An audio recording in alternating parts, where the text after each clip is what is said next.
ขอแสดงความขอบใจเป็นอย่างสูง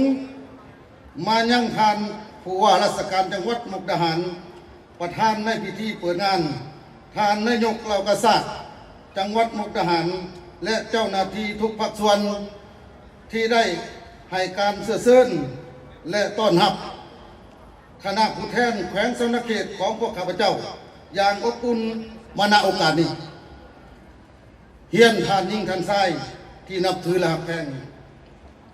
75 ปีผ่านมาการพัวพันร่วมมือแขวงสนเขตกับจังหวัดมุกดาหารได้มีมาตั้งแต่โบราณกาลผ่านหลายรุ่นหลายคนทั้งเป็นประเทศบ้านใกล้กันเคียงเป็นบ้านพี่เมืองน้องเป็นเมืองมิตรภาพหรือเมืองคู่แฝดซึ่งมีการพัวพันร่วมมือช่วยเหลือซึ่งกันและกันตลอดมาต่อไปครับท่านอนุชาไกรสอนรองประธานคณะกรรมการปกครองนครไกรสอนมุกดาหารลั่นของไทยเปิดงานกระชากและงานผลิตจังหวัดมุกดาหารปี 2569 เสียงปรบมือดังๆครับเริ่มงานอย่างเป็นทางการเป็นที่เรียบร้อย